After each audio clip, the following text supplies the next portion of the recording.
안녕하십니까. 조간신문의 주요 기사를 딱딱 풀어서 해석해드리는 조간 딱풀 11월 3일 화요일에 인사드립니다. 오늘 아침 조간신문의 일면 톱은 일제히 미국 대통령 선거 관련 기사입니다. 바이든이냐 트럼프냐.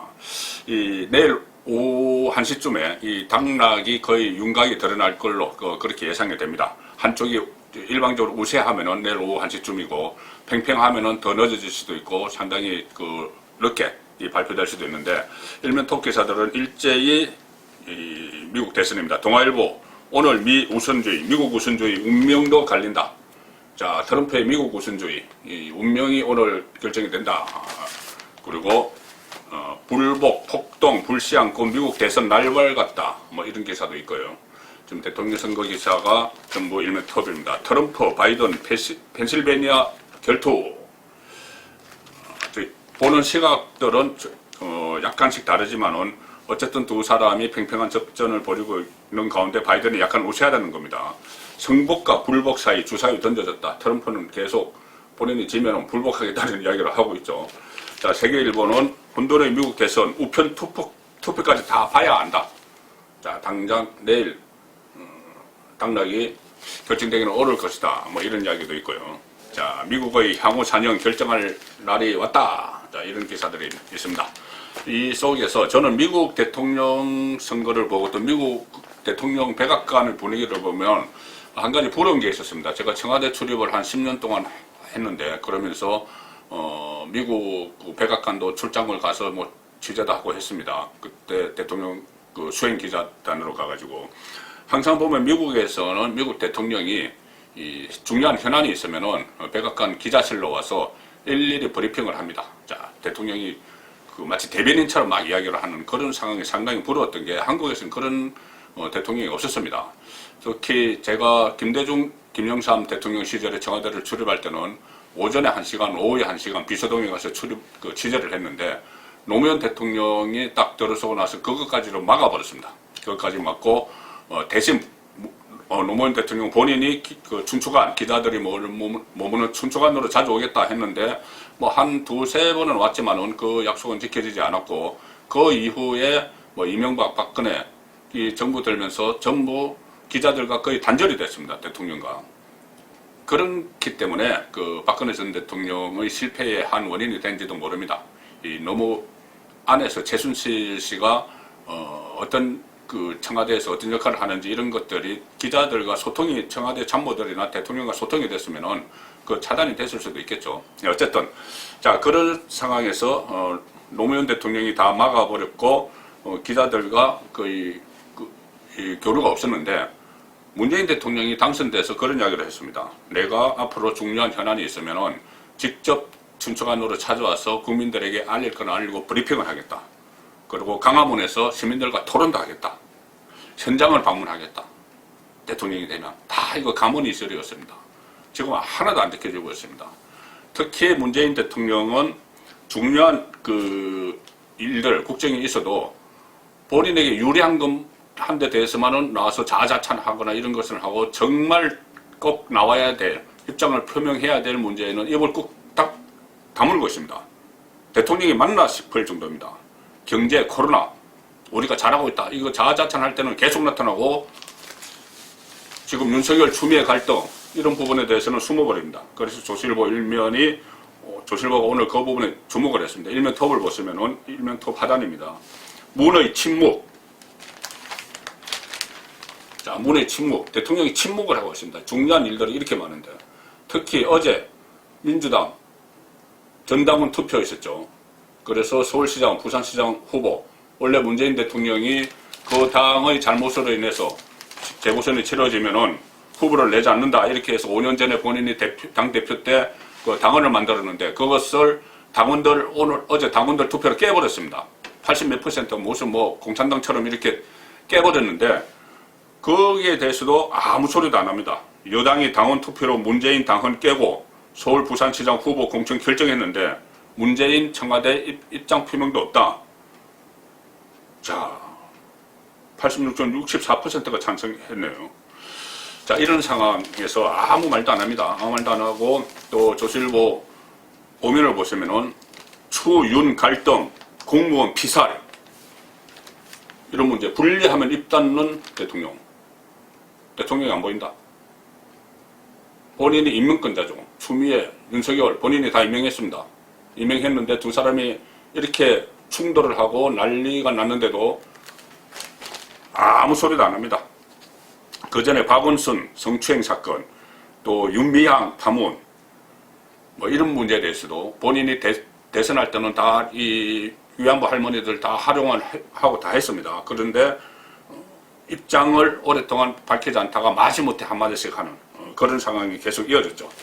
반면에 문재인 대통령이 잘 나서는 거 있습니다. 뚝뚝 그때 나서가지고 마치 이 본인이 모든 것을 다 한 양. 동아일보 6면 보시면은 문 대통령 방역 이어 경제 모범 국가 만들 것. 자, K 방역 우리 의사들 의료진들의 노고죠, 수고죠. 그런데 코로나 초기에 중국인들 입국 봉쇄를 해야 된다는 의사협회의 수차례에 걸친 권고도 중국 눈초를 보느라 하지 못하다가 의사들이 이렇게 성과를 내니까 K방역, 마치 정부가 다 한 것처럼 이렇게 이야기합니다. 방역이 또 경제모범 국가 만들겠다. 네. 청와대에서 어제 수석보좌관 회의를 열었는데 거기서 내년 상반기부터 우리 경제는 정상 궤도로 진입할 수 있을 것이다. 자, 이렇게 이야기했습니다. 그런데 일각에서는 문재인 대통령이 경제를 너무 낙관적으로 전망하는 것 아니냐 이런 지적도 내놓고 있습니다. 상당히 문재인 대통령의 인식에 문제가 있다는 것은 여러 차례 저도 말씀을 드렸습니다. 어떻게 국민들이 느끼는 것과 집값 문제도 그렇고 모든 것을 국민들이 느끼는 것과 다른 나라에 사는 것처럼 뭐 달나라에 사는 것처럼 뭐 이런 이야기까지 나오죠. 그런 이야기를 하기 때문에 좀 신뢰도가 뚝뚝 떨어지고 있는 이런 상황입니다. 자, 그런데 문재인 대통령이 이렇게 침묵을 해도 윤석열, 추미애 갈등은 계속되고 있습니다. 그리고 충돌할 때마다 오히려 윤석열의 몸짓이 쭉쭉 커지면서 자기 대선 주자 3강 구도가 되고 지금 조만간 아마 이재명, 이낙연도 따라잡을 것 같은 그런 기세입니다. 자, 제가 어제 여론조사 17.2% 나왔다고 말씀을 드렸습니다. 한국일보 이면을 보시면 윤석열 대선 후보 빅서리 급부상, 대선 판도 흔드는 윤석열 대망론. 그런데 신기루인가 신드롬인가? 신기루일까요? 신드롬일까요? 자, 신드롬이 되려면은 일단 반문재인 진영의 지지를 다 받아야 되죠. 그리고 국민의힘 지지를 또 국민의힘 안에서 대선 후보가 돼야지 가장 가능성이 높은데 지금 윤석열 총장은 몇 차례 말씀드렸지만은 과거의 보수 정권에 대한 그 수사를 혹독하게 했기 때문에 지금 거부감도 상당히 많습니다. 그렇게 되면은 결국은 혼자서는 이 정치를 할 수 없기 때문에 신드롬이 될 수도 있다 이겁니다. 대선 주자 선호도 17.2% 상강 구도, 윤 총장 국감에서 거침없는 태도, 야당 지지자들이 매료됐다. 신드롬 예고했다. 그런데 야권의 강력한 대권 주자 없기 때문에 그렇게 나온 거고 윤석열 지지는 반사 효과, 본인이 빛을 발광하는 것이 아니고 반사체 효과이기 때문에 언젠가는 한순간에 무너질 수 있다. 이런 이야기도 나오는 겁니다. 그런데 정계 진출 답 없는 윤석열 주변에선 대선 후보 부채질을 하고 있다. 오늘 윤석열 총장은 진천 본부연수원을 방문을 해서 부장검사들을 상대로 특강을 합니다. 그런데 진천에는 아시다시피 핵심 접근이었던 한동훈 검사장이 연구위원으로 가 있죠. 그래서 두 사람이 만나서 어떤 이야기를 할지 그것도 주목되는데 일단 언론에는 공개가 안 될 것 같습니다. 기자들이 거기 들어가지 못하기 때문이죠. 나중에라도 후일담으로 나올 수 있습니다. 자, 서울신문 오면 보시면은 중도 진보도 움직였다. 윤석열 대선주자 상강. 이것은 윤석열의 확장성을 이야기하는 겁니다. 윤석열이 어떤 뭐 보수, 진보, 뭐 여기에 그 틀에 가둘 수는 없겠죠. 그런 그 틀은 벗어납니다. 벗어나서 오히려 지금 살아있는 권력을 수사를 하고 조국 일가를 수사를 하는 과정에서 이렇게 됐기 때문에 정의와 공정 이런 가치가 있기 때문에 이런 가치를 본인이 가지고 있기 때문에 확장성이 있는 겁니다. 그래서 윤석열 총장 선호도 상승 폭을 보면은 보수층뿐이 아니고 중도층, 진보층에서도 계속 오름세를 보이고 있습니다. 그래서 이렇게 오르면은 결국은 지금 이재명, 이낙연과 4% 정도 차이인데 조만간 역전이 돼서 윤석열이 1위에 오를 수도 있다. 자, 이런 그 분석들이 나오고 있습니다. 자, 이 상황에서 지금 검찰들, 일선 검찰들이 계속 반발을 하고 있죠. 일종의 커밍아웃. 그래, 나도 추미애에 반대한다. 커밍아웃 릴레이가 그 내부 통치망, 검찰 내부 통치망에 벌어지고 있는데, 전체 2,000명 가는 검사 중에서 제가 한 1,000명까지도 갈 수 있다 했는데, 지금은 좀 주춤하는 것 같습니다. 한 300명. 300명 선에서 주춤하는 그런 모습인데, 그렇더라도 상당한 의미가 있다는 것이 언론의 분석입니다. 자, 일단 평검사를 보면은 추미애 비판에 평검사 절반이 동참을 했다.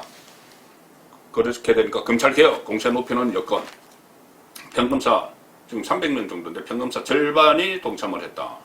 이 이야기는, 무슨 말씀이냐면은, 검찰 간부나 휴직자도 있고, 또 대외 업무를 담당하는 검사도 있습니다. 대외 업무 담당 검사가 등을 제외하고, 수사 1선에 있을 때는 평검사들만 기준으로 하면은 절반 정도가 동참한 거다. 이런 분석입니다. 그리고, 국민일보 팔면은 추미애 비판 동참이 300명 육박했는데, 검찰에서는 전체의 10%지만 90% 이상의 의무가 있다. 자, 이런 일이 전례에 없었기 때문이죠. 검사들이 실명을 달고 아주 신랄하게 추미애 장관을 비판을 하고 있는 이런 일은 전례에 없었기 때문에 상당한 의미가 있다. 인터넷 연판, 나흘째 댓글 릴레이. 추미애 장관은 별다른 반응 없이 하루 휴가를 냈다. 자, 이런 계산이다. 어제 이명박 전 대통령이 또 구치소에 다시 수감이 됐죠. 여러모로 지금 미국 대통령 선거도 있지만 한국의 대통령 선거 앞으로 한 1년 반 정도 남았죠. 1년 반 정도 남은 한국의 대통령 선거. 지금부터 서서히 그 열기가 달아오르고 있는 것 같습니다. 11월 3일 보내드린 조간 딱 풀렸습니다.